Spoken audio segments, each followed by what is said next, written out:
as we have moved forward to learn about our quadratics and how we can look at an equation and pick apart the different parts of it, we need to look at the different forms of it. So just as linear equations had three different forms, standard, point slope, and slope, quadratics also have three different forms. And when we can see the similarities, then it helps it not look like something brand new that just has to be memorized, but we can pull along the old information that we have from past classes, and in this case from linear equations, and we can apply it to what we have. So the standard form of a linear equation is all of your variables on one side, so your terms there on one side, and you had a number on the other side. So the standard for a quadratic, you're going to have all of the terms for your x values on one side, and this should be squared. And then you're going to have a y value on either the right side or just another side, typically a number in that case. So whenever we actually play it out in numbers, these both look like numbers that are out to the side. In the standard form for a quadratic, we usually set this y equal to 0.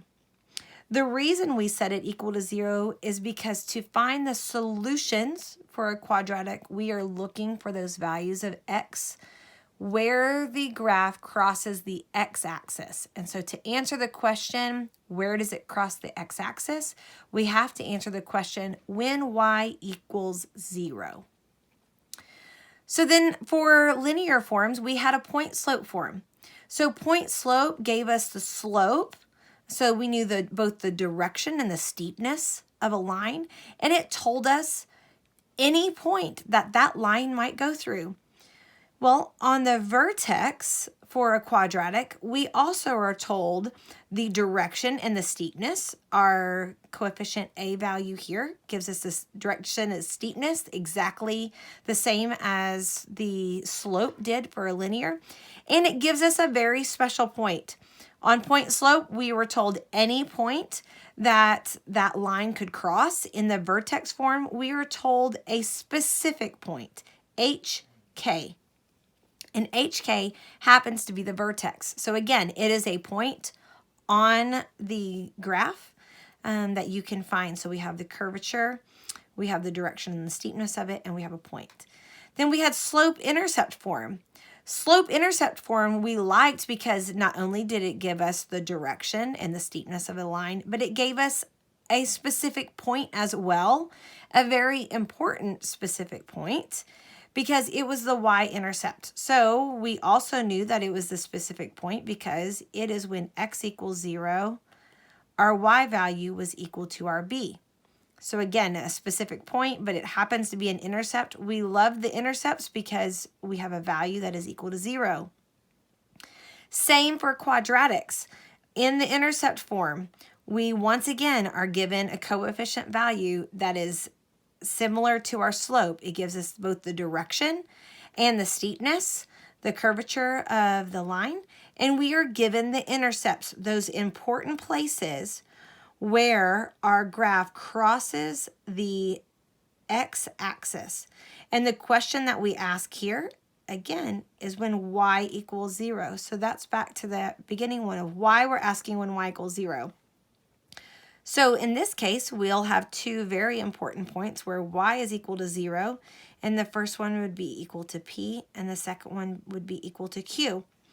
If you notice in this case, we have x minus p, but my value for x is simply p. It is the opposite of our sign.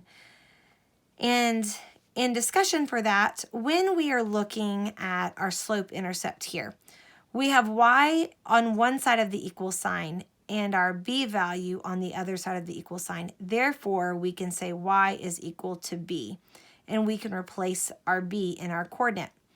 In this case, if my y is equal to 0, I have x minus p. The problem lies in the fact that x and p are both on the same side of the equal sign, so I cannot say that x equals p. I am currently saying x minus p is equal to 0. So in setting it to 0, I need to move my p over. So x is equal to p. And when we change sides of our equal sign, we have to change the sign of it. So in the same case, we would set this entire binomial equal to 0. We would have to move the q over. So then x would be equal to a positive q because x minus q is equal to 0. So these are a couple of examples. And in this case, we have the exact same line, the standard form. We've transitioned it to a point on the line that would satisfy the equation, and then point slope form that gives us that very special point of x is 0, y is 4. So in comparison with the parabola, we have all of our terms for x on one side, we have y on the other. We have our point here. The point that it happens to give us is that vertex, so we call that one our vertex form. We have the direction and the steepness of the line. We have our vertex. And then on our third one, we have factored, and so it gives us those intercept forms. So the way that we write this out is that number 1 is considered standard. Number 2 is our vertex form. Number 3 is our intercept form. Okay, so in identifying these, in this first one, we have all of our x terms on one side. So this is our standard form. Number 2, we have a certain portion factored, but then we have an additional number over. So we have factored here into, this is a perfect square trinomial, and then our additional number. So just like our y equals mx plus b, we have our slope and our curvature, and then we are given a very special point here. This is called the vertex. So this is the vertex form, and the vertex would be found at -3, -4. Okay, and then for number 3, we have a fully factored. We have no squared terms anywhere.